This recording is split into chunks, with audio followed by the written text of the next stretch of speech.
Assalamualaikum warahmatullahi wabarakatuh.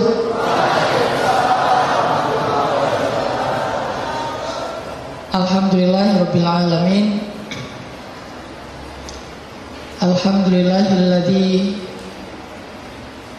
anzala as-sakinata fi qulubil mu'minin liyazdadu imanan ma'a imanihim. Asyhadu an la ilaha illallah wahdahu la syarikalah wa asyhadu anna Muhammadan abduhu wa rasuluhu la nabiyya ba'dah.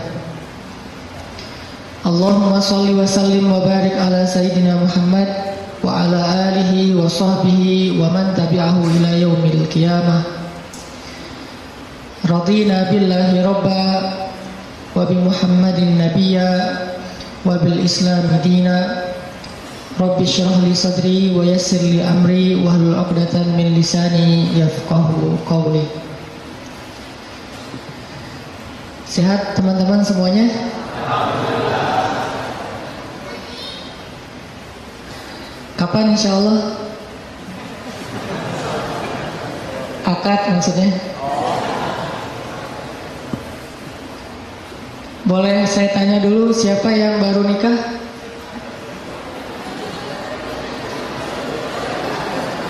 Siapa yang baru mau nikah? Baru mau. Wah, banyak di belakang ternyata. Di depan gak ada yang mau.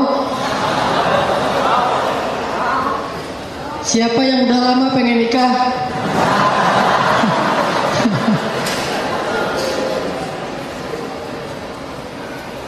Kalau nikah tuh jangan kepengen ya. Langsung datang aja, ditolak, datang lagi, ditolak, datang lagi. Kayak Julaibib, pantang menyerah. Kita hari ini bahas apa?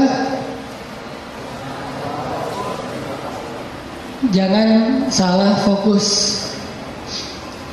Fokusnya tuh kalau di kamera yang otomatis itu adalah wajahnya. Jadi kan ada tuh kalau kita foto langsung nyari wajah. Kalau orangnya geser, fokusnya geser. Jadi dia nggak pernah gagal. Nggak mungkin dia fokus ke wajah tiba-tiba ngambil sepatu gitu. Sepatunya pink misalnya. Nggak mungkin kan? Artinya hari ini kita bahas tentang fokus dalam mencari cinta. Fokus dalam mencari cinta. Salah fokus dalam mencari cinta itu mungkin maksudnya adalah kalau kita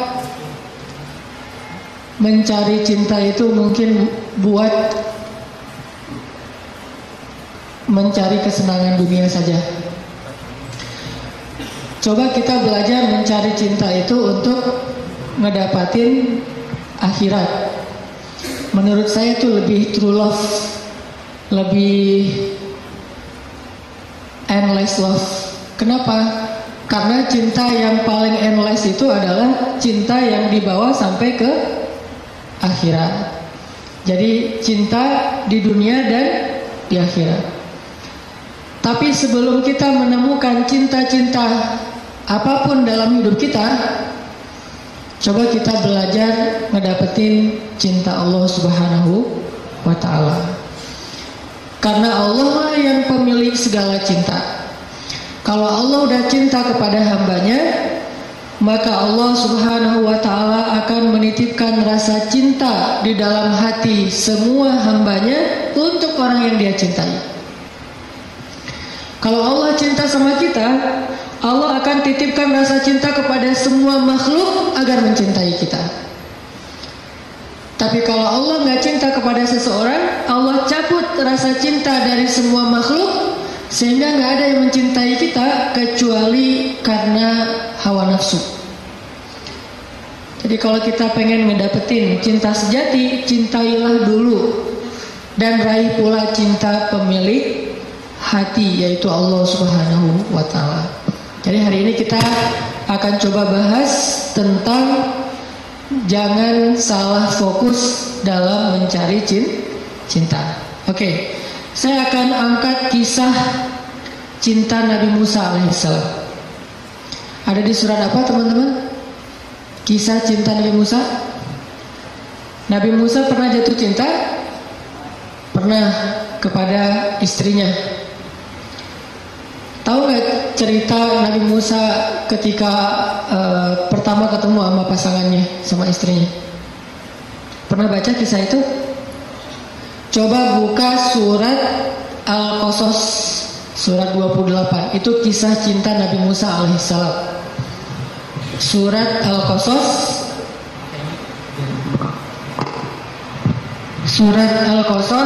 surat 28 ayat 22. Coba buka aplikasi Al-Qurannya.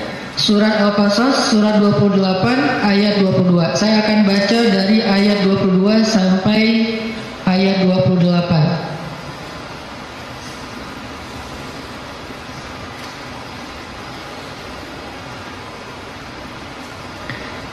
Surat Al-Qasas ayat 22 sampai 28. A'udzu billahi minasy syaithanir rajim. Bismillahirrahmanirrahim. Walamma tawajjaha tilqa'a Madyan qala 'asa rabbi an yahdiyani.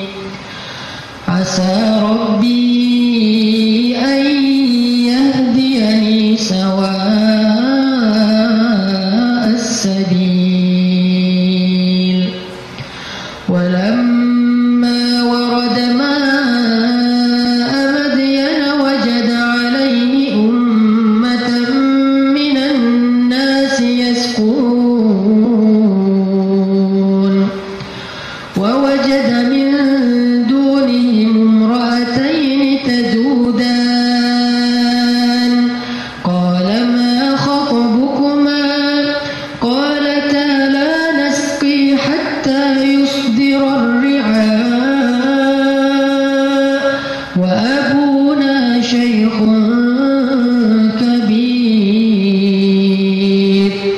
Fasaqa lahuma thumma tawalla ila adh-dhill. Faqala rabbi inni lima anzalta ilayya min khairin faqir.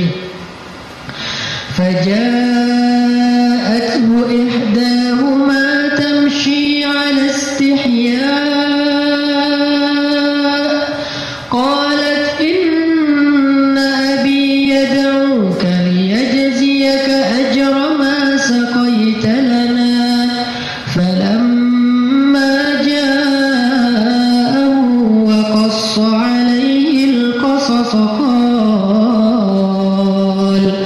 قال لا تخف نجوت من القوم الظالمين. قالت إحداهما يا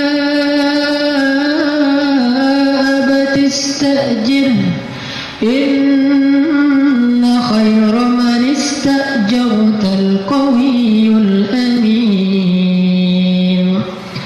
قال إني أريد أن أنكحك إحدى ابنتي هاتين على أن تأجرني 8 حجج فإن أتممت 10 فمن عندك وما أريد أن أشق عليك ستجدني إن شاء الله من الصالحين.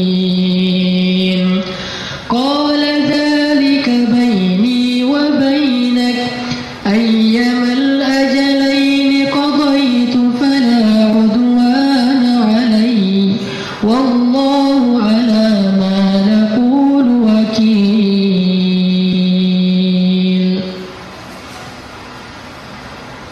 ketika Musa menghadap ke arah negeri Madian, ia berdoa, semoga Tuhanku membimbingku ke jalan yang benar. Lalu saat ia sampai di sebuah sumber air di negeri Madian itu, ia menjumpai di sana sekumpulan orang yang sedang memberi minum kepada ternaknya. Dan ia melihat di belakang orang banyak itu dua perempuan yang sedang menambat ternak mereka. Musa bertanya, apa yang kalian butuhkan? Kedua perempuan itu menjawab, kami tidak dapat memberi minuman ternak kami sebelum penggembala-penggembala itu memulangkan ternak mereka, sedangkan ayah kami adalah orang tua yang sudah lanjut usianya. Lalu Musa menolong mereka dengan memberi minuman ternak itu.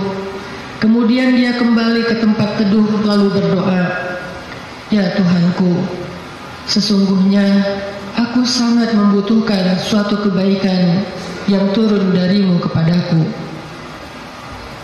Tidak lama kemudian datanglah kepada Musa salah seorang dari dua perempuan tadi, berjalan dalam keadaan malu-malu. Ia berkata, sesungguhnya ayahku memanggil engkau agar ia memberikan hadiah terhadap kebaikanmu dengan memberi minuman ternak kami tadi.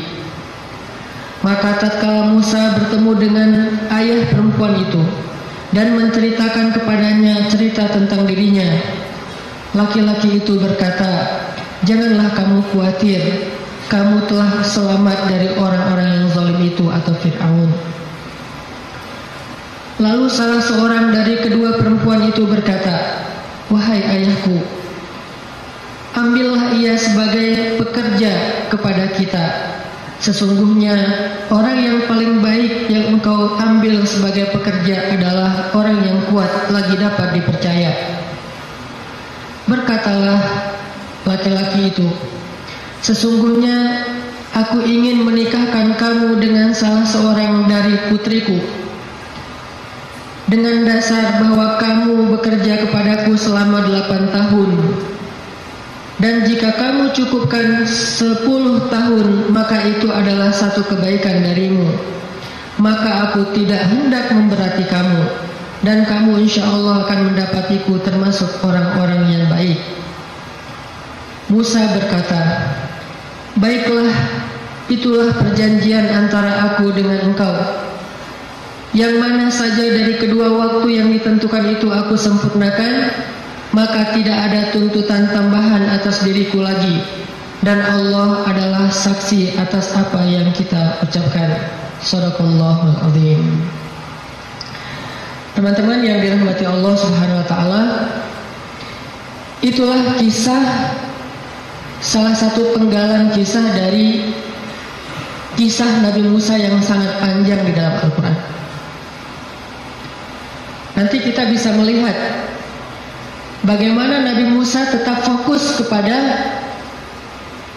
cita-citanya, tetap fokus kepada keinginannya, tetap fokus kepada himmah, azam, apa yang selama ini dicari oleh Nabi Musa alaihissalam. Walaupun adegan hidupnya berubah-ubah, karena manusia itu menjalani hidup dengan adegan yang kadang-kadang kita tidak menduga. Saya merasa bahwa hidup saya itu penuh dengan kejutan dari Allah. Saya orang Aceh asli, anak dari orang tua yang mungkin bukan orang kaya, tapi tiba-tiba Allah mentakdirkan saya kuliah di Mesir. Lalu pulang dari Mesir saya tinggal di Bandung. Sampai hari ini banyak adegan dalam hidup kita itu, banyak hal yang kita nggak pernah menduga. Adegan hidup bisa berubah, tetapi azam harus tetap ada di dalam diri kita, di dalam hati kita. Sehingga adegan-adegan yang kita alami, apakah itu adegan sekolah, belajar, adegan menikah, adegan bekerja, adegan berteman, semua adegan dalam hidup kita itu harusnya menjadi sebuah potensi, kekuatan, dan penyemangat buat kita mendapatkan apa yang sudah terazam dalam hati kita. Gak boleh cita-cita kita itu berubah gara-gara adegan berubah. Gak boleh harapan kita itu berubah gara-gara situasi berubah. Harusnya harapan kita itu kepada Allah Subhanahu wa Ta'ala tidak berubah sama sekali, walaupun hidup kita terus dinamis, berubah-ubah sesuai dengan kondisi, tetapi harapannya tetap sama. Kayak ibarat tadi orang pengen nikah, udah aja fokus nikah. Kalau dia bekerja, niatnya bekerja supaya bisa mempersiapkan mahar yang layak buat calon kekasih. Apa mahar yang layak? Minimal mah 1 miliar, 1 villa, ya, mobil Alphard. Setuju yang di belakang?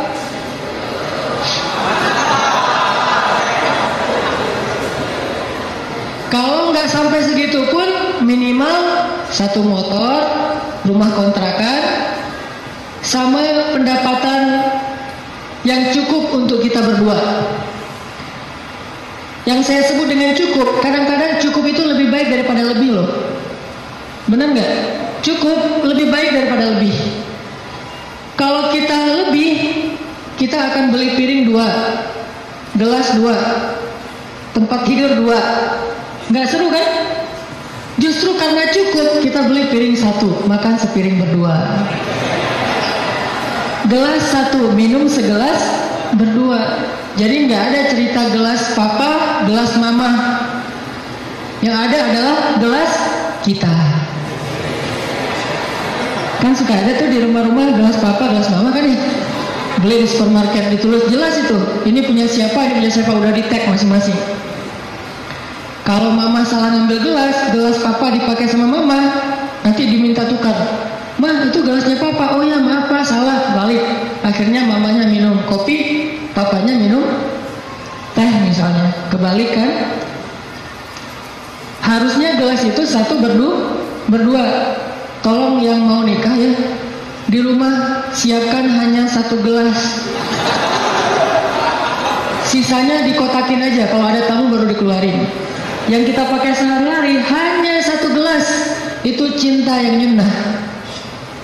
Karena Nabi minum hanya dari gelas yang bekas diminum oleh Aisyah. Kecuali kalau aku agak-agak susah ya. Kalau misalnya gelas, Nabi itu Aisyah minum, setelah selesai Aisyah minum, Nabi akan lihat mana bekas bibirnya Aisyah. Maka Nabi persis akan minum dari bekas bibirnya Aisyah. Masih mikir mau nikah? Kerja untuk mempersiapkan mahar yang layak, nafkah yang cukup. Sekolah untuk belajar bagaimana menjadi suami atau istri yang soleh-solihah. Jadi apapun adegannya, dia jadikan sebagai potensi semangat dan kebaikan untuk dia raih apa yang dia harapkan. Itulah Musa alaihissalam.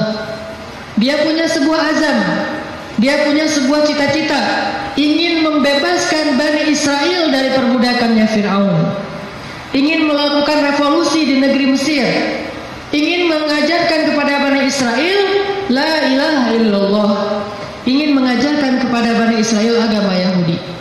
Sehingga adegan dia menikah pun, dia mencari seorang perempuan yang bisa mendukung dakwahnya. Jadi dia bukan mencari seorang perempuan yang hanya dia senangi saja, bukan mencari seorang calon istri yang hanya ngeklik doang tuh di hatinya. Tapi dia mencari calon istri, selain ngeklik di hatinya,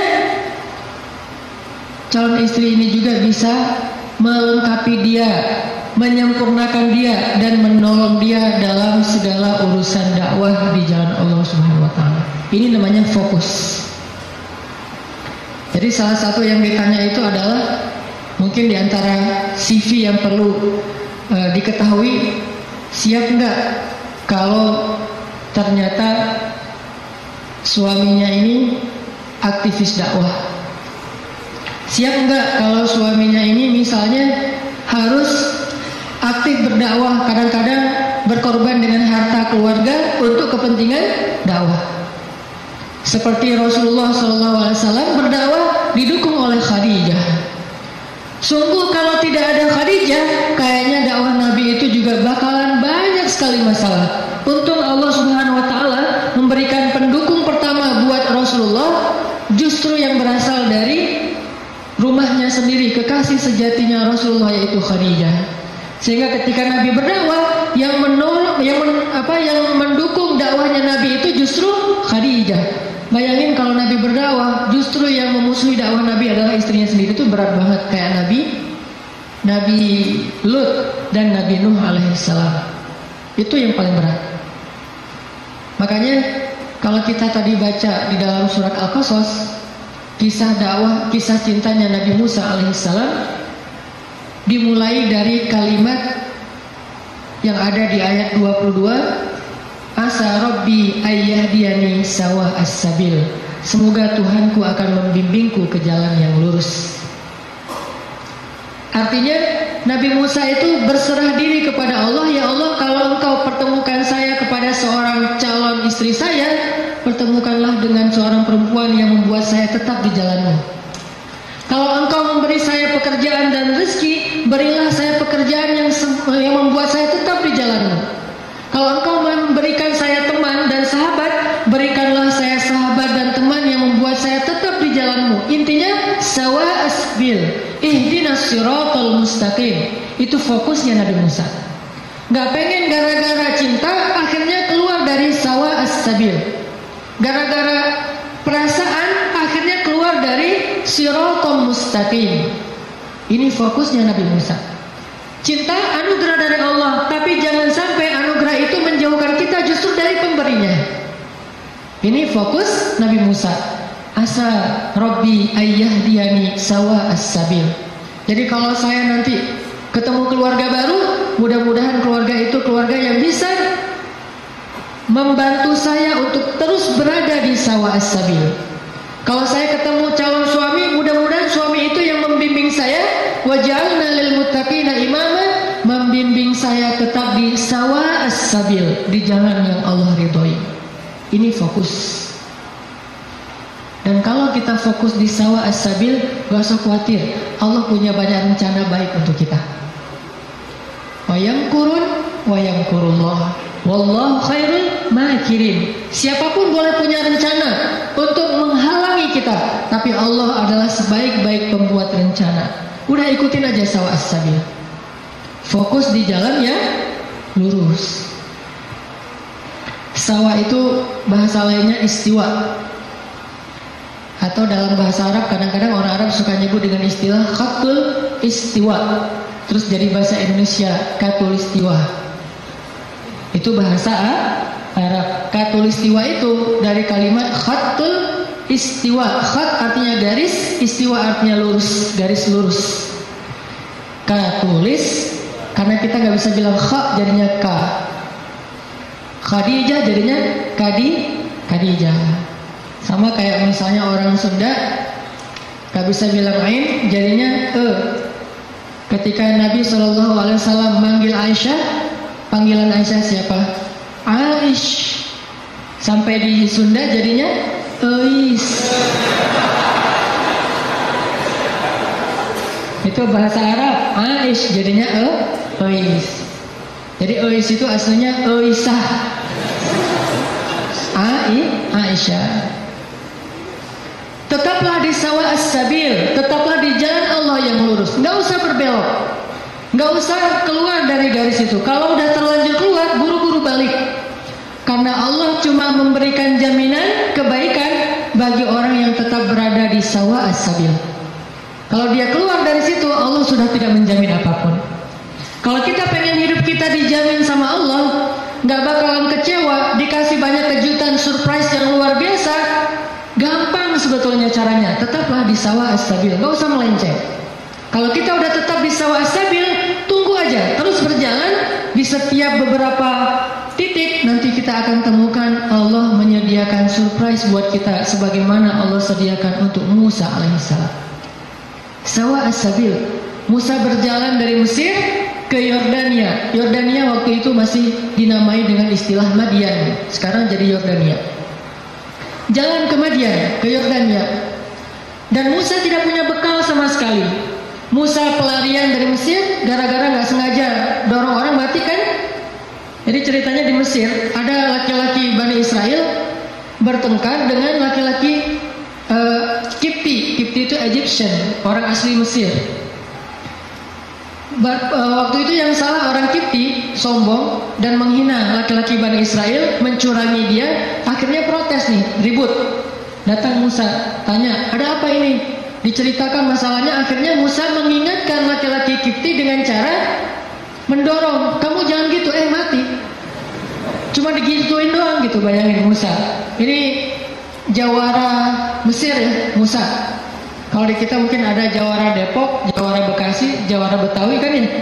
Ternyata jawaranya para nabi itu salah satunya Musa, itu jawara nabi banget loh. Terkenal lah Musa secara fisiknya paling gagah, six pack. Pokoknya fisik Musa itu paling ideal aja. Sampai Bani Israel cemburu sama fisik Musa. Saking cemburunya Bani Israel kepada fisik Musa, akhirnya mereka ngejelek-jelekin Musa. Tahu nggak kenapa Musa selalu pakai bajunya tertutup? Nggak pernah pakai misalnya baju yang ketat atau cuma pakai celana doang biar nunjukin badannya bagus. Tahu nggak kenapa? Kenapa kata Bani Israel? Karena dia itu punya penyakit kulit. Difitnah Nabi Musa oleh Bani Israel. Saking Nabi Musa tertutup. Akhirnya Allah membebaskan Nabi Musa dari fitnah itu. Suatu saat Nabi Musa lagi mandi di sebuah oasis. Dia naruh bajunya di atas batu. Dia hanya mandi pakai celana. Dan itu bukan aurat bagi laki-laki. Karena badannya bukan aurat, perut bukan aurat. Dia mandi nih. Begitu selesai mandi, mau ngambil baju, ternyata batunya udah pindah. Nabi Musa ambil kayak semacam galah gitu. Dia tarik bajunya pakai galah. Pas dia mau narik bajunya pakai galah, batunya lari, membawa kabur baju Musa. Itu disebutin di akhir surat Al-Ahzab loh. Ini bukan dongeng, kisah Al-Quran. Walaupun kisahnya pendek, tapi ditafsirkan oleh hadis Nabi. Batunya lari tuh, bawa kabur bajunya Nabi Musa. Sehingga Nabi Musa ngejar-ngejar batu itu sambil mengatakan, hajar, thawbi, hajar, thawbi, hajar. Baju saya dibawa lari batu. Kan susah kan, baju batu. Nabi Musa ngejar-ngejar, bajunya dibawa lari sama batu. Kemana batu itu lari bawa baju Nabi Musa? Ke tempat-tempat orang Bani Israel ngumpul. Cari mana skatepark, dia ke skatepark. Skateparknya Bani Israel. Jadi anak-anak Bani Israel lagi main skate gitu. Batu lari, wah dijadikan obstacle gitu, wah ngetrik gitu. Ngetrik di atas batu. Jadi kickflip segala macam gitu, ngetriknya di atas batu. Dikejar-kejar sama Musa. Kirain sama Bani Israel, Musa juga lagi parkour gitu, ngejar-ngejar batu. Wah Musa parkour, ternyata Musa tuh jago parkour. Badannya bagus kan, lewat tempat skatepark. Lewat lagi nanti tempat anak-anak main futsal. Musa lari, ternyata Musa pelari yang hebat, jangan maraton gitu. Semua tempat-tempat ngumpul anak-anak muda Bani Israel tuh batu nyamperin gitu. Ada tempat futsal, tempat skatepark, kafe. Ada orang Bani Israel lagi ngopi-ngopi gitu, lagi ngobrol gak jelas gitu kan. Lewat batu, dan Musa kejar di belakang. Wis, Musa badannya bagus. Semua orang pada ngeposting hashtag Musa keren. Viral aja. Jadi viral bahwa Musa itu ternyata badannya keren banget. Di mana-mana di repost, jadilah selebgram. Followersnya nambah. Followers apa? Bani Israel yang kagum kepada Musa. Ini bahasa saya analogikan dengan kekitaan ya. Ini hanya analogi. Udah gitu, batu itu ternyata berhenti di tengah pasar Bani Israel. Berhenti di tengah pasar. Udah lari jauh, akhirnya berhenti. Musa datang ngambil baju langsung dipakai karena malu. Walaupun bukan aurat, Musa itu menjaga diri. Gak mau mentang-mentang badannya bagus tunjukin ke cewek-cewek. Nanti cewek, selfie. Musa itu seorang nabi, terjaga. Dia nggak mau kayak gitu. Kita belum juga six pack baru, two pack lah ya. Udah pamer, posting shred, langsung posting. Udah gitu edit dikit udah jadi three pack. Musa udah six pack masih ngejaga biar orang-orang tidak jadi fitnah pakai bajunya. Habis pakai baju karena marah sama batu, akhirnya dipukul tuh batu sama Musa sampai batu itu retak. Bayangin, batu gede loh. Ada yang pernah pukul batu retak? Batu bata kali ya. Batu beneran nih, retak, dan tangan Musa biasa-biasa aja. Itu kekuatan Musa, makanya dorong orang dikit mati. Mungkin kalau sekarang Musa itu kayak MMA lah ya, mixed martial art gitu. Jadi bisa semua jenis bela diri. Nah, artinya Musa alaihissalam lari dari Mesir gara-gara habis dorong orang, terus dia mati. Nggak sengaja, kata Musa, ini bukan salah saya, salah setan. Kan disebutin di ayatnya, masih di surah Al-Qasas atau di surat Toha. Ini bukan salah saya, salah setan. Bukan saya yang bunuh, setan yang bunuh dia. Jadi teman-teman, satu-satunya suuzon yang berpahala itu adalah suuzon sama setan. Itu berpahala banget. Satu-satunya husnuzon yang berdosa adalah husnuzon sama setan. Jangan salah-salahin setan, kasihan, masa dikambing hitamin? Enggak, setan yang mau disalahin. Jadi kalau ada apa-apa nih gara-gara setan nih, misalnya, aduh, auzubillahi minasyaitonirrajim gitu kan, bahasa zikirnya gara-gara setan apa? Kalau bahasa sehari-hari, nih setan nih kerjanya nih. Kalau bahasa zikirnya, auzubillahi minasyaitonirrajim. Nggak masalah, jangan sembarangan nuduh setan buat jahat atau makar. Buktikan dulu gitu kan ya. Nggak, setan memang boleh disuuzonin, satu-satunya makhluk yang boleh. Lari dari Mesir, nggak punya makanan, nggak punya bekal, nggak punya duit, pokoknya jalan dari Mesir ke Madian, jalan kaki itu nggak punya bekal apa-apa, bayangin. Sehingga Musa berhari-hari hanya minum air, nggak makan apapun. Air karena gratis, begitu hujan dia minum. Ada genangan air kayak oasis gitu dia minum. Kalau makanan dia nggak mau. Kenapa? Karena setiap dia menemukan kebun kurma, dia tidak menemukan pemiliknya, sehingga dia tidak berani makan satu butir kurma pun yang bukan miliknya. Musa alaihissalam sawa as-sabil, tetap di jalan Allah, jangan melenceng, jangan bikin Allah kecewa. Jangan sampai kita ngelakuin sesuatu yang Allah itu nggak ridho. Makan, minum, ikhtiar, ta'aruf dan segala macam. Pokoknya sawa as-sabil. Kalau kita sawa as-sabil, gak usah khawatir, Allah yang jamin. Musa lapar, gak metik kurma sembarangan, tetap aja biarin lapar. Sampai di Madian, dalam keadaan lapar banget, hanya minum air putih selama beberapa hari, belum makan. Sampai di Madian, tiba-tiba Musa ngelihat di sebuah oasis yang rindang, ada sekelompok orang penggembala lagi ngasih minum ternak-ternak mereka, onta. Dan yang disebut dengan gembala di zaman para nabi, itu satu gembala bisa punya ratusan ekor onta loh. Jadi bayangin kalau ada 10 penggembala aja nih, berarti lebih dari 1000 ekor onta. Dan tahu nggak berapa banyak onta kalau minum? Onta itu kalau minum hampir seperti gajah. Dan dia minum bukan karena haus. Dia minum itu karena menabung air. Dia nampung air di punuknya. Sehingga kalau dia melakukan perjalanan panjang, dia nggak perlu minum dalam waktu seminggu pun nggak masalah. Karena dia akan mengambil air dari punuknya yang disimpan. Jadi ada penyimpanan air di belakangnya, kayak tangki air gitu, kayak toren.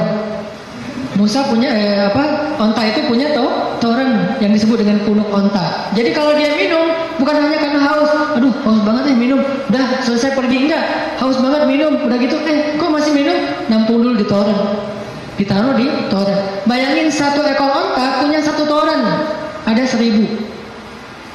Berapa lama nunggu ngantrinya tuh?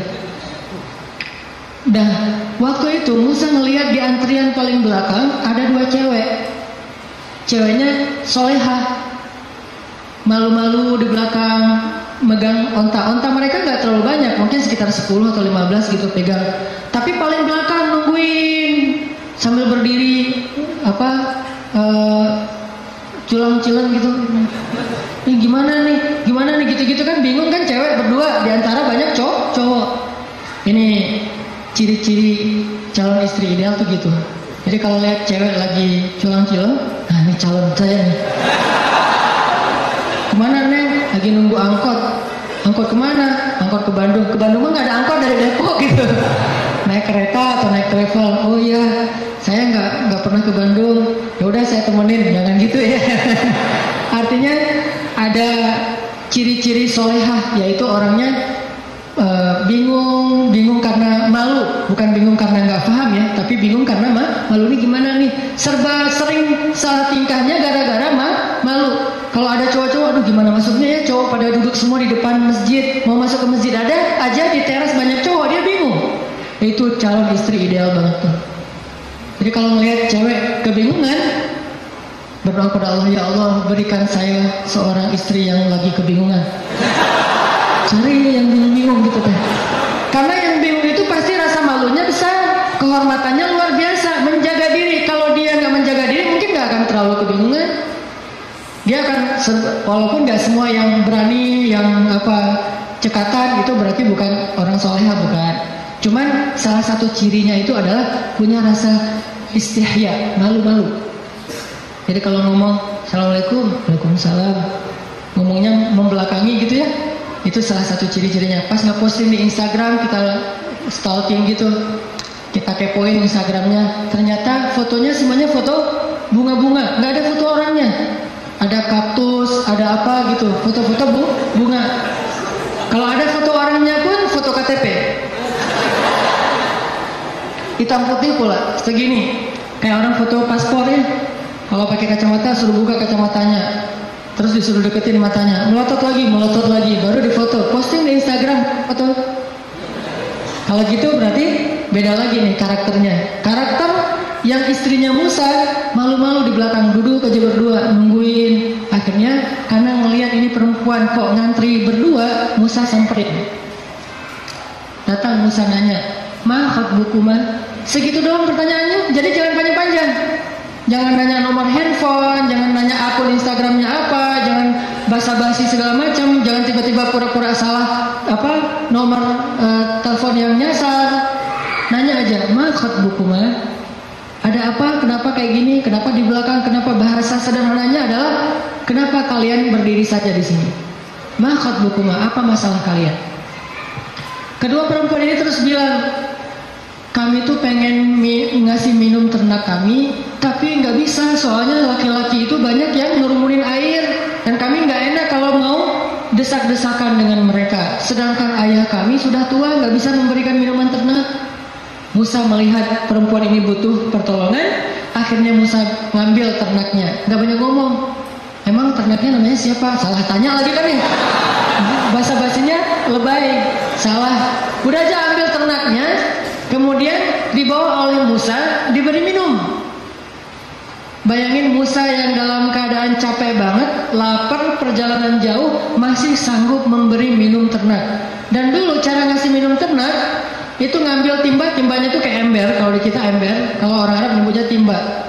Dalwun itu ember besar, dia ambil nggak pakai tali, turun ke dalam sumur, sumurnya besar gitu, ngambil air, naik lagi ke atas, ngasih minum kepada onta, turun lagi ke bawah, naik lagi ke atas. Bayangin tuh, lumayan kan? Buat latihan otot. Musa turun, naik ke atas, turun, naik ke atas, bawa minuman untuk ternak. Ada 10 onta, bayangin, minimal 10 ember. Dalam keadaan lapar, lemes, perjalanan jauh, lelah, kurang tidur. Coba, kekuatan Musa. Dan itu langsung diketahui oleh cewek-cewek nanti, bilang dia itu orang yang kuat luar biasa. Kasih minuman ternak, udah selesai itu, dikasih lagi ke cewek-ceweknya pada pulang, jazakallah khair, wa iyyakum, pulang aja. Musa setelah mereka pulang, nggak pura-pura apa gitu, di sini warung Padang di mana ya, nggak ada yang nanya gitu. Nggak minta kepada perempuan itu balasan apapun. Di sini warung Padang di mana, di sini KFC di mana atau apa gitu. Dia cuma menyerahkan onta perempuan itu, kemudian dia kembali ke tempat yang teduh. Sampai di tempat yang teduh, dia berdoa lagi kepada Allah. Apa kata Musa? Kata Musa, Rabbi inni lima anzalta ilayya min khairin fakir. Ya Allah, saya fakir. Fakir itu butuh banget. Ya Allah, saya butuh karena rezeki darimu. Saya lapar. Ngomong ke Allah Subhanahu wa ta'ala. Saya lapar ya Allah, saya butuh kebaikan darimu karena saya sangat kekurangan sekarang, fakir sekali. Dalam keadaan lagi lelah kayak gitu, Musa kalau ada masalah apa-apa, Robbi, coba bayangin, ayat 22, Robbi, ayat 24, Robbi, ayat sebelumnya dan sesudahnya juga, Robbi, ada masalah dikit, Robbi, minta kepada Allah. Ketemu seseorang yang mungkin kayaknya ngeklik banget dan solehah nih, atau soleh, jangan ngomong ke dia dulu, ngomong ke pemilik hatinya dulu, Robbi, yang itu tuh. Nanti Allah tiba-tiba ngeklik hatinya, udah jalan, balik lagi ke belakang. Ada apa kan? Enggak manggil, kayak tadi ada yang manggil perasaan sih. Ternyata yang manggil bukan suara, tapi hati, perasaannya yang manggil. Oh, iya, kita kan nggak mau malu-maluin cewek, jadi yang ngomong kayak gitu tuh kita, oh iya saya tadi manggil, mau nanya, ini kalau mau misalnya masjid yang dekat di mana ya? Tanya masjid gitu sih, biar shotnya gitu ya. Masjid terdekat di mana? Oh, masjid ya. Saya pengen sholat jamaah, saya nggak bisa sih kalau nggak sholat jamaah, orangnya gimana gitu. Mulai kan ya sholat jamaah. Oh ya ada di situ di apa dekat balai kota. Oh iya ya di situ juga banyak warung kok. Enggak, saya mah hari ini puasa. Hari Jumat gitu ya. Hari Jumat puasa. Jadi soleh banget lah ya intinya. Musa balik kepada tempat teduh, berdoa kepada Allah. Jadi kalau ada masalah lapar doa, kesasar doa, bingung doa, apapun ilahi, Robbi, itu sawa as-sabil. Kalau kita mau makan satu buah korma di sebuah kebun, mintanya kepada pemilik kebun, Pak, boleh saya minta satu butir korma? Minta kepada dia.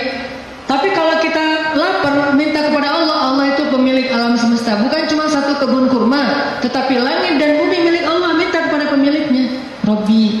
Baru setelah itu ikhtiar kepada makhluk. Awalnya ikhtiar ke langit, baru kemudian ikhtiar di bumi. Jadi teman-teman, pesan moral pertama adalah kalau kita pengen ditolong oleh Allah, kalau kita pengen Allah kasih banyak kejutan, kalau kita pengen hidup kita itu penuh dengan kebaikan, pesan moral pertamanya adalah sawa as-sabil. Jangan keluar dari jalan Allah Subhanahu wa taala. Jalan Allah itu artinya syariat.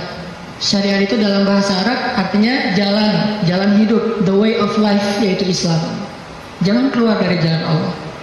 Tetap aja di situ. Pasti Allah kasih. Kalau pengen pas kita berjalan tiba-tiba ada kejutan dari langit, sawa as-sabil, tetap di situ. Jangan kecewain Allah. Jangan sampai Allah Subhanahu wa taala ngelihat kita nggak posting sesuatu yang Allah nggak suka. Bayangin kalau Allah udah unfollow, semua akan unfollow. Tiba-tiba akun kita jadi kosong, nggak ada followers. Apa arti Allah unfollow? Bara'atum minallah. Awal surat At-Taubah. Allah berlepas tangan. Berlepas tangan bahasa sosmednya unfollow. Lebih parah lagi kalau Allah sudah ngeblok, khatamallahu ala qulubihim. Udah unfollow, diblok pula. Jadi kita japri nggak masuk, contrengnya cuma satu, udah diblok. Kita telepon, dialihkan ke nomor yang lain. Kita DM nggak masuk juga, artinya kita diblok. Request nggak di respon. Artinya jangan sampai Allah melihat postingan kita yang keluar dari apa yang Allah izinkan, sehingga akhirnya Allah nanti unfollow kita, ngeblok kita, menjauh dari kita, berpaling dari kita. Siapa lagi yang bisa menolong kita setelah Allah? Ini pesan moral pertama tuh, tetap sawa as-sabil. Apapun masalah kita dalam pekerjaan, dimanapun sulit, jangan sampai kita melanggar. Jangan sampai kita pakai jalan pintas. Jodoh juga gitu, dimanapun sulit jangan pakai jalan pintas. Rezeki, jodoh, sekolah, belajar, keluarga, teman, apapun, sakit, sawa as-sabil. Nanti Allah akan nyediain buat kita hal-hal yang kejutan. Pesan moral kedua, selama kita sawa as-sabil, terus minta sama Allah. Karena berdoa itu walaupun belum dikabulkan, tetap dia ibadah. Doa itu ibadah, teman-teman. Jadi kalau ada orang yang bilang, jangan banyak-banyak doa, malu sama Allah, mending kita beramal aja. Berarti dia nggak paham kalau doa itu dalam Islam sama seperti orang sholat sunnah 2 rakaat. Makin dia banyak berdoa, makin Allah sayang sama dia. Beda dengan manusia, kalau kita banyak minta, dia jadi kewalahan, jadi malas, tebal gitu. Minta aja nih orang. Kalau dengan manusia kita banyak minta, dia menjauh. Kalau Allah kita banyak minta, Allah mendekat. Allah senang kepada hamba yang meminta. Masalah sepele, garam kata Nabi. Mintalah kepada Allah walaupun cuma garam. Jadi lagi masak, ada garam. Ya Allah, garam. Minta sama Allah. Udah gitu baru beli di warung. Minta dulu. Kenapa minta kok beli di warung? Karena bisa jadi kalau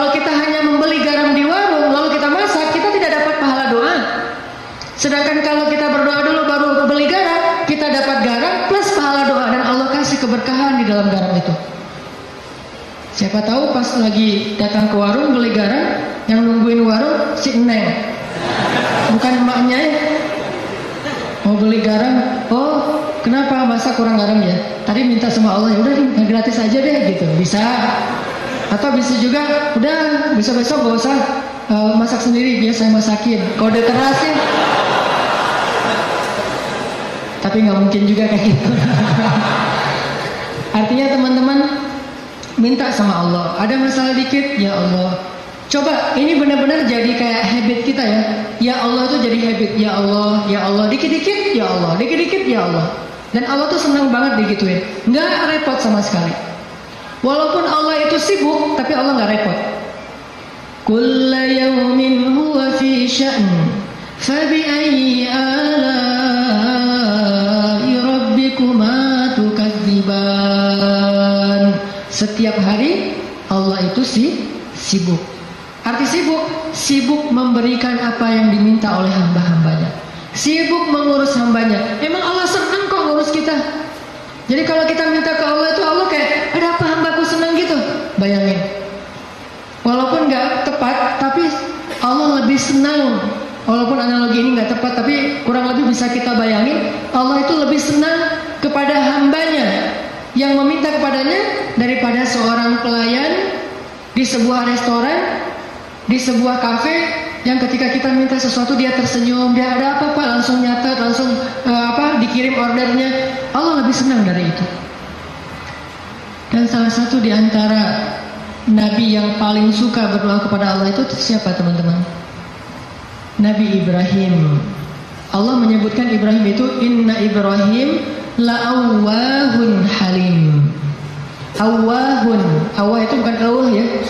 Awwah itu beda ya. Kalau awwah justru enggak, kalau awwah mau. Awwahun artinya da'a, suka berdoa. Ibrahim itu ada masalah dikit, ya Rabbi, doa. Makanya Allah banyak kasih kejutan buat Ibrahim. Dengan istri pertamanya Sarah, dengan istri keduanya Hajar, dengan anak pertamanya Ismail, dengan anak keduanya Ishak, dengan cucunya Yakub, dengan cicitnya Yusuf. Banyak Allah kasih kejutan buat Ibrahim. Kenapa? Karena Ibrahim sawa as-sabil dan da'a, selalu berada di jalan Allah dan selalu minta sama Allah. Allah itu cemburu kalau kita minta kepada makhluk duluan sebelum Allah. Cemburu kalau kita nyebut nama makhluk duluan sebelum Allah. Cemburu kalau kita berterima kasih kepada makhluk duluan sebelum bersyukur kepada Allah. Allah itu cemburu dan Allah layak untuk cemburu. Sehingga kalau kita minta ke Allah duluan, Allah senang banget. Ya Allah, saya lagi kayak gini, sebutin, baru ikhtiar. Jadi sehari-hari itu jadikan habit kita itu da'a, dikit-dikit Rabbi, Ilahi, Ya Allah, Ya Tuhanku gitu. Sehingga Musa pas lagi perjalanan dari Mesir ke Madian, Rabbi asa ayyahdiyani sawa as-sabil, beri saya jalan yang lurus. Pas sampai di Madian, Rabbi ini bima anzaltani min khairin faqir. Ya Allah, saya butuh sekali rezeki, saya udah lapar, udah berhari-hari gak makan. Tiba-tiba datanglah kejutan yang ditunggu-tunggu Musa. Salah satu dari dua cewek tadi yang ngasih minuman ternak, datang lagi nih. Datangnya gimana? Disebut di ayat 25, faja'athu ihdahuma tamshi 'ala istihya.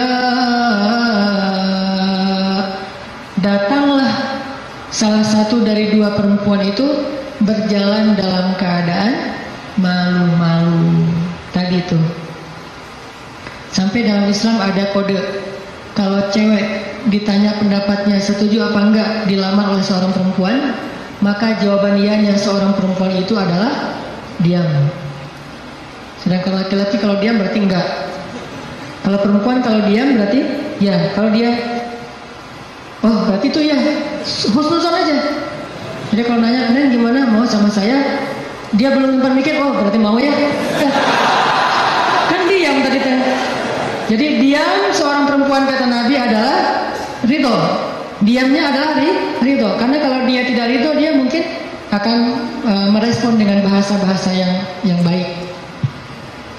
Atau bahasanya bukan diam pasrah. Saya ikut aja gimana emak sama abah gitu. Ini berarti ridho, bukan berarti dia kamu kok gitu sih sama aku kamu nggak sayang nggak cinta dan segala macam gitu.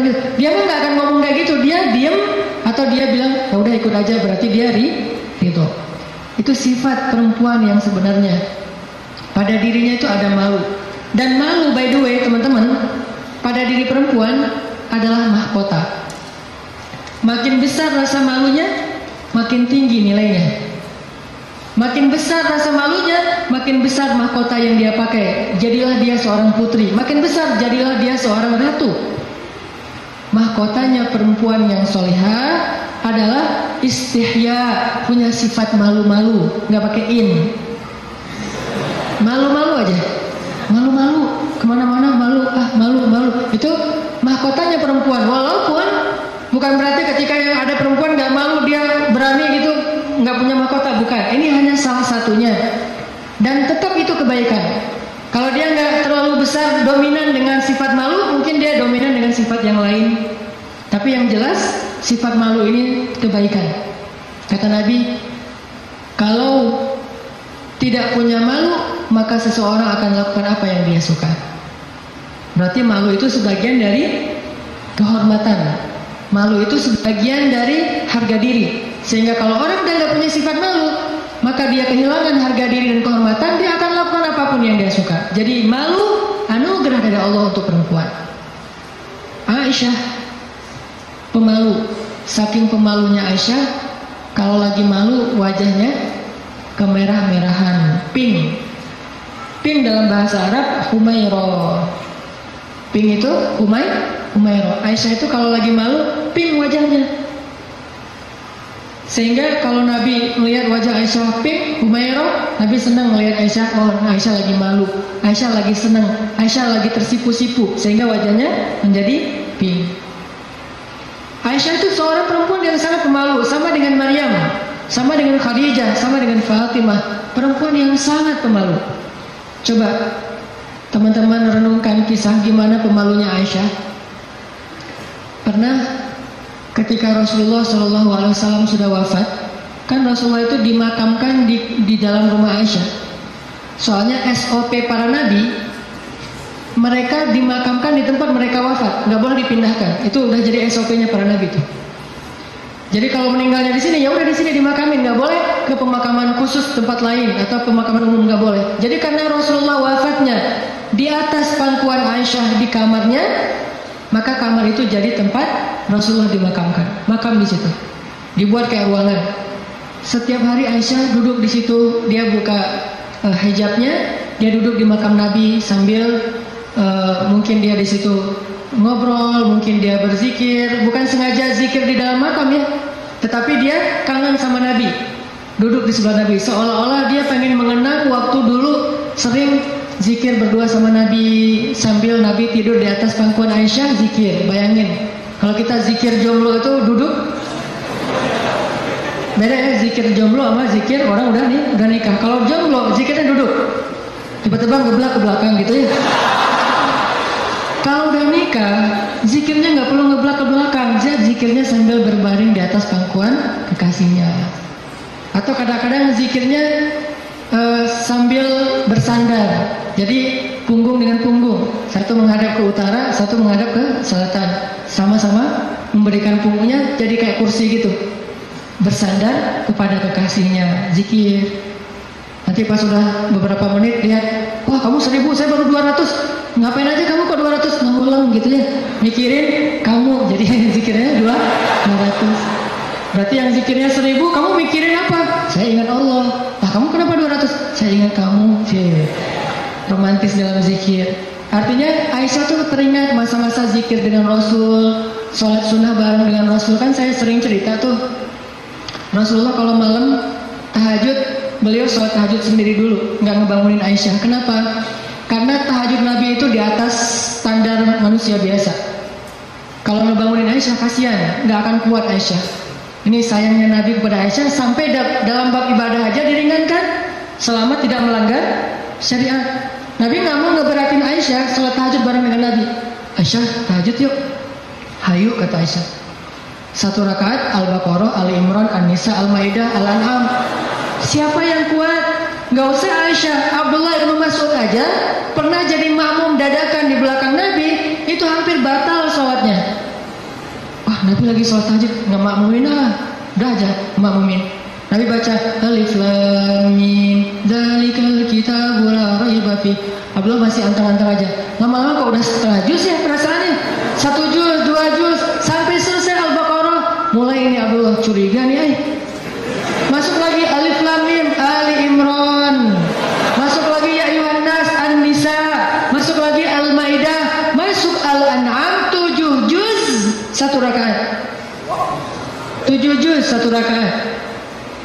Kita 1 rakaat 7 surat. An-Nas, Al-Falaq, Al-Ikhlas. Dari ujung aja pokoknya 7 surat. Ini 7 juz 1 rakaat. Atau kadang-kadang kita 7 rakaat 1 surat, yaitu Al-Ikhlas terus. Asal sholat pasti Al-Ikhlas. Walaupun kalau dia membaca Al-Ikhlas itu karena cinta kepada surat itu, dia akan masuk surga dengan surah Al-Ikhlas. Masalahnya kita benar nggak sih cinta ke Al-Ikhlas? Kan kita suka pakai hadis sahabat itu ya. Ada sahabat kalau ngeimamin pasti bacanya Al-Ikhlas tuh kan. Sahabat aja bacanya Al-Ikhlas mulu. Sampai dilaporin ke Nabi, ya Rasulullah, dia tuh kalau ngimamin kurang variatif Kurang variatif gimana? Ayatnya monoton, Al-Ikhlas saja nggak ganti-ganti. Dipanggil sama Nabi, kenapa kamu bacanya kok Al-Ikhlas saja nggak yang lain? Ya Rasulullah, saya cinta dengan surat itu. Nah di surat itu disebutin sifat-sifat Allah. Nabi tersenyum mengatakan, kamu masuk surga karena apa yang kamu cintai. Pertanyaannya, kita gitu atau ada modus lain? Al-Ikhlas itu nggak perlu mikir dan cepet kan? Jadi bukan karena cinta banget dengan Al-Ikhlas. Ini harus jujur nih. Nabi sholat tahajud. Udah selesai tahajud, baru ngebangunin Aisyah pas witir. Jadi Aisyah itu diajak sholatnya pas witir. Aisyah, witir yuk. Kan Aisyah manja-manja gitu kan ya. Susah bangunnya, akhirnya dipercikin air di wajahnya sama Nabi. Kan saya sering bilang, percikan air ke wajah calon kita. Kalau belum ada, latihan pakai guling dulu. Guling di latihan biar pas mercikinnya itu enak gitu. Kalau ini ada lebih rezeki sedikit, beli nano spray. Kan enak tuh malam-malam nano sprayan. Jadi masuk ke pori-pori langsung segar gitu. Nah, artinya Rasulullah memercikan air ke wajah Aisyah. Ayo Aisyah tahajud. Akhirnya witir bareng. Setelah selesai witir, kan Nabi itu kalau sholat tahajud itu ini ada tutorial tahajud ala Rasulullah ya. Kan tahajud bebas sebetulnya, tapi Rasulullah juga punya style sendiri tahajudnya. Sahabat-sahabat masing-masing punya style. Ada tahajud di atas atap. Siapa itu? Bilal. Bilal kalau tahajud pasti di atas atap rumah. Umar kalau tahajud pasti depan rumah. Bukan di dalam rumah, di depan. Dia keluar dari rumahnya, tahajud di depan rumah. Bacanya kenceng-kenceng. Bismillahirrahmanirrahim. Satu Madinah bangun gara-gara suara Umar. Kalau Abu Bakar tahajudnya di musolanya sendiri, khusyuk sendiri, nggak mau ketahuan orang. Ini gayanya beda-beda. Gue dengan gaya gue gitu ya. Umar di depan rumah, Bilal di atas atap, Abu Bakar sendiri di dalam mihrab. Rasulullah juga punya style. Style tahajud Nabi gimana? Beliau tidur, tahajud, witir, tidur, subuh. Jadi sebelum subuh beliau tidur dulu. Cuman tidur yang keduanya Nabi bersandar biasanya. Kalau nggak bersandar di tiang, di dinding, bersandar kepada Aisyah. Itu tahajud ala Rasulullah. Nggak mungkin kita ngikutin sunnah ini kalau belum banyak sunnah yang kita nggak bisa ngikutin kalau belum nikah teman-teman.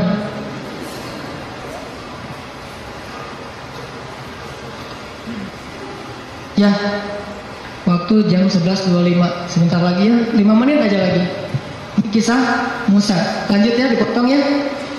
Jadi Nabi SAW itu dengan Aisyah kalau tahajud membangunkan Aisyah dan tidak membangunkan Aisyah, artinya Nabi SAW mengajarkan kepada kita bagaimana beliau memperlakukan istrinya, bagaimana rumah tangga beliau, yang itu kemudian menjadi kebaikan kepada Allah. Jadi mendapatkan istri untuk lebih dekat kepada Allah, biar bisa tahajud bareng. Coba bayangin teman-teman, kita pengen nikah, kenapa kamu pengen cepat-cepat nikah? karena pengen buka puasa berdua. Bentar lagi Ramadan nih, masa puasa sahur masih sendiri kan? Kenapa kamu pengen nikah? Pengen tahajud berdua. Kenapa kamu pengen nikah? Pengen ngaji berdua, setor hafalan. Suaminya hafal surah Al-Ikhlas, setor gitu ke istrinya. Kan baru hijrah, Al-Ikhlas dulu kan, Al-Fatihah, Al-Ikhlas. Nanti istrinya stornya apa? Surah Al-Isra. Ternyata istrinya hafizah. Ya, suaminya baru hijrah. Jadi Al-Ikhlas versus Al-Isra, beda banget kan? Al-Ikhlas juga masih banyak salah, kelolohan nggak lewat-lewat gitu. Atau kuliah ayyuhal kafirun ya, khatam, muter. Kan la abudu ma ta'budun terus aja di situ kan? Ini karena baru belajar. Istrinya udah Al-Isra, Maryam, Toha, Qasas segala macam. Kenapa pengen nikah? Karena pengen bareng mendekat kepada Allah SWT. Itu yang Musa cari. Akhirnya perempuan itu datang menemui Musa, sebagaimana Aisyah sangat pemalu. Tadi nggak tuntas ceritanya. Next time insya Allah. Datanglah perempuan itu kepada Musa, bilang, ayahku pengen ngundang kamu dinner di rumah. Itu bahasa kita mah, di dinner atau lunch lah di rumah, makan siang gitu. Kayaknya sih dinner, udah sore soalnya, makan malam di rumah. Oh iya, jalan nih. Tahu gimana cara jalannya? Musa di depan, cewek itu di belakang. Nggak dibalik, cewek di depan, Musa di belakang. Nggak, etika jalan laki-laki perempuan yang belum muhrim, perempuan di belakang, laki-laki di depan. Supaya apa? Supaya tidak melihat bagaimana cara jalannya. Terus kan Musa nggak tahu rumahnya kemana, gampang, tinggal di Sherlock aja. Kalau nggak Sherlock, kitanya yang jadi Google Map gitu, jadi kayak Waze gitu. Belok kanan, turn right, turn left, after gitu. Tinggal Musa belok kanan, belok kiri. Yang penting Musanya di depan, perempuan itu di belakang. Dan itu etika yang luar biasa. Sehingga perempuan ini menyimpulkan, laki-laki ini selain kuat, ternyata amanah, nggak caper, nggak sosok dekat gitu. Kan kita lagi di perjalanan, daripada kamu diganggu orang biar aku jagain. Enggak, Musa itu orang yang sangat amanah. Jadi kalau belum nikah aja dia sangat jaga, jangan sampai membuat perempuan ini tercela, apalagi setelah menikah. Sampai di rumah, cewek ini ngomong ke ayahnya, ya abah, bapak gitu ya abati, itu laki-laki itu kuat dan amanah loh. Kalau ayah butuh pekerja, kayaknya dia yang paling tepat jadi pekerja di rumah kita. Ini sebetulnya kode. Perempuan kalau ngomong dengan bahasa kayak gini, berarti dia perhatian. Kalau dia udah bisa menyimpulkan dia kuat, dia amanah, dia tepat sebagai pekerja, berarti dia perhatian. Kalau enggak, dia nggak akan ngasih komentar. Ayahnya paham, ini bahasa elegan orang zaman dulu. Kalau sekarang kan dia pengen nikah, gitu kan vulgar kan ya. Kalau dulu kode tuh, ya itu kayaknya cocok bekerja ke kita. Kata ayahnya, oh ya nanti ayah bicara sama dia. Ayahnya bukan menawarkan Musa bekerja, tapi menawarkan Musa nih nikah. Saya akan nikahkan kamu dengan salah satu dari putri saya. Terserah kamu yang mana yang kamu sukai. Mahalnya bekerja kepada saya selama 8 tahun. Akhirnya Musa pun menikah dengan salah satu dari 2 perempuan itu. Dan perempuan inilah yang mendampingi Musa untuk berdakwah di Mesir melawan Fir'aun. Dan inilah kisah yang luar biasa. Nabi Musa mencari cinta itu untuk lebih dekat kepada pemilik cinta. Nabi Musa mencari cinta makhluk agar bisa mendapatkan cinta Allah Subhanahu wa taala. Bukan justru ketika ngedapetin cinta makhluk kehilangan cinta Allah. Ini namanya fokus. Teman-teman, pesan moral ketiga berarti adalah apa? Setelah sawa as-sabil, banyak berdoa. Yang ketiga adalah jadilah seseorang yang menyempurnakan hubungan kita dengan Allah dengan cara menikah. Itu maksud Nabi. Setengah dari agama itu adalah setelah kita menikah, kita sempurnakan. Gimana sempurna? Tadi itu tilawah sendiri jadi tilawah berdua, buka puasa sendiri jadi buka puasa berdua, tahajud sendiri jadi tahajud berdua. Bahkan ada ibadah yang kita bisa dapetin setelah menikah yang gak mungkin didapetin kalau orang belum menikah. Ibadahnya simpel. Ngapain? Goler, tidur di atas sofa sambil ngelihat istri kita rempong lalu lalang, itu pahala. Jadi gini aja, itu sholat sunnah loh. Kalau yang belum nikah hanya bisa mendapatkan pahala itu dengan cara berwudu, sholat sunnah 2 rakaat. Yang udah nikah nggak perlu berwudu, nggak perlu sholat sunnah pun, salat sunnah. Dengan cara apa? Pandangan suami kepada istrinya yang penuh kasih sayang, bagi dia adalah pahala ibadah. Jadi cuma ngelihat doang ibadah, tersenyum ibadah, kecup di keningnya. Bayangin, Nabi itu habis berwudu mengecup Aisyah. Bisakah kita melakukan itu kalau belum menikah? Ngecup apa? Habis wudu cium Aisyah ke masjid. Wudu cium Aisyah. Ini salah satu dalil dari mazhab yang mengatakan sentuhan suami istri tidak membatalkan wudu. Walaupun nanti ada dalil yang mazhab yang lain, Allah alam. Ini mazhab. Tapi Nabi beberapa kali habis berwudu kecup Aisyah ke masjid. Wudu kecup Aisyah. Jadi kalau udah Nabi wudu, Aisyah udah siap-siap tuh. Para istri, kalau suaminya lagi berwudu, maka siap-siaplah kalian, karena sebentar lagi dia akan ke masjid dan lupa mengecup gitu. Biasanya kalau habis wudu, Nabi itu ngecup istrinya, dikecup di keningnya atau di pipinya ke masjid, kecup kening pipi ke masjid. Itu sunnah pahala yang tidak didapatkan kecuali dengan menikah. Setengah dari agama itu ada di dalam pernikahan, sisanya ada dalam status jomblo. Setengah-setengah lah ya. Jadi kalau mau utuh, pernah mengalami masa jomblo yang berat gitu, derita jomblo kifarat dosa kan ya. Setelah itu nanti mendapatkan setengahnya lagi setelah saya terima nikahnya Fulanah binti Fulan dan seterusnya. Itu teman-teman, maaf nggak tuntas cerita musanya. Insya Allah nanti dilanjutkan di kesempatan yang lain, bisa lewat streaming mungkin atau dalam kesempatan-kesempatan yang lainnya. Barakallah. Assalamualaikum warahmatullahi wabarakatuh.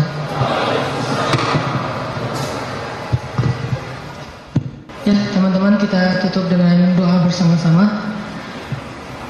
A'udzu billahi minasy syaithanir rajim.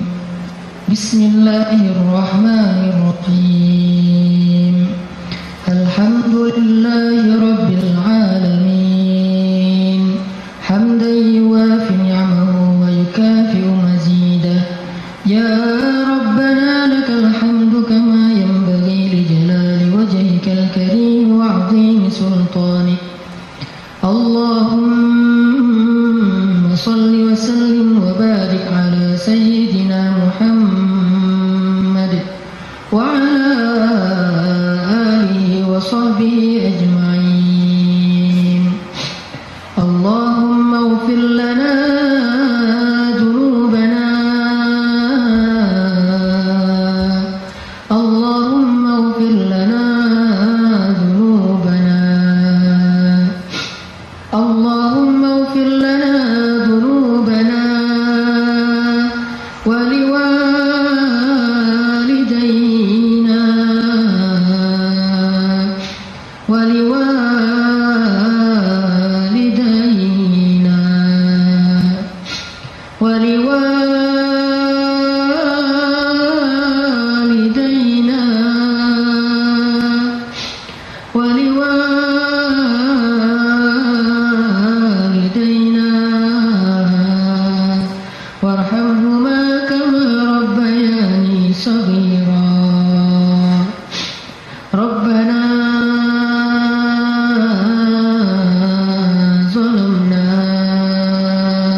Engkaulah yang Maha Pencipta,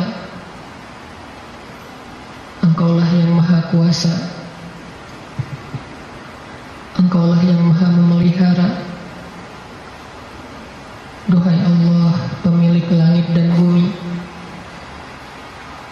semua yang ada, semua ini hanyalah milik-Mu ya Allah. Engkau yang Maha Kaya, sedangkan kami fakir di hadapan-Mu ya Allah. Engkaulah yang Maha Kuasa, sedangkan kami tidak berdaya di hadapan-Mu ya Allah. Engkau yang Maha Tinggi, Engkau yang Maha Mulia, sedangkan kami rendah dan hina di hadapan-Mu ya Allah. Engkau Maha Baik, sedang kami banyak dosa ya Allah. Engkau yang Maha mencukupkan segala kebutuhan, sedangkan kami kurang tanpa-Mu dan butuh Engkau ya Allah. Engkau yang Maha Indah, Engkau yang Maha terpuji, Engkau yang Maha bijaksana, Engkau yang Maha tahu, sedangkan kami bodoh, tidak tahu apapun ya Allah. Ilahana, ajarkan kami iman, beri kami hidayah ya Allah. Jika Engkau memberikan kepada kami dunia dan seisinya, tetapi Engkau tidak memberikan iman, sungguh kami menjadi orang yang rugi. Tetapi jika Engkau beri kami iman, walaupun tidak Engkau berikan dunia dan apapun juga selainnya, pasti kami menjadi orang yang bahagia. Beri kami iman sebelum dunia ya Allah. Beri kami iman sebelum harta ya Allah. Beri kami iman sebelum cinta makhluk ya Allah. Beri kami iman sebelum keluarga ya Allah. Beri kami iman sebelum ilmu ya Allah. Beri kami iman sebelum segala sesuatu dalam urusan dunia ya Allah. Karena tanpa iman, dunia hanyalah menjadi jalan kehancuran bagi kami. Tapi dengan iman, dunia menjadi anugerah dan kebaikan untuk kami. Ilahana, beri kami iman, beri kami hidayah, tetapkanlah iman di dalam hati kami sampai akhir hayat kami ya Allah. Ajarkan kami iman di dalam setiap majelis-majelis ilmu ya Allah. Ajarkan kami iman dalam setiap ruku dan sujud ibadah kami. Ajarkan kami iman dalam setiap ketentuan takdir-Mu ya Allah. Engkaulah yang Maha bijaksana. Ilmu-Mu meliputi yang gaib dan yang syahadah. Engkau yang sebaik-baik mengajarkan sesuatu kepada hamba-Mu. Ajarkan kami iman ya Allah, yang tidak bisa diajarkan oleh siapapun setelah Engkau ya Allah. Ilahana, jadikanlah majelis kami ini majelis yang menambah iman di dalam hati kami, bukan hanya menambah wawasan di dalam pikiran kami. Yang setelah kami bubar dari majelis ini, kami kembali kepada tempat kami masing-masing. Kami membawa pulang hadiah iman. Iman bertambah setiap hari ya Allah. Ilahana, ampuni dosa kami ya Allah. Dosa-dosa di masa lalu kami ya Allah. Ampuni dosa kedua orang tua kami ya Allah. Ampuni dosa kami ya Allah. Kalau dulu kami sering meninggalkan sholat kepada-Mu ya Allah. Ampuni dosa kami ya Allah. Kalau dulu kami banyak berbuat maksiat, dosa besar kepada-Mu ya Allah. Ampuni dosa kami ya Allah. Kalau kami dulu durhaka kepada orang tua kami ya Allah. Ampuni dosa kami. Janganlah Engkau biarkan kami kembali kepada-Mu dengan membawa dosa-dosa besar ya Allah. Beri kami husnul khatimah, di mana ketika kami kembali kepada-Mu, kami datang dengan amal ibadah dan Engkau ridho kepada kami. Ampuni dosa kedua orang tua kami ya Allah. Sayangi ayah bunda kami ya Allah. Sayangi mereka seperti sayangnya mereka kepada kami, bahkan lebih dari itu ya Allah. Jika keduanya telah wafat, lapangkan kuburnya ya Allah. Jadikanlah kubur mereka taman-taman surga.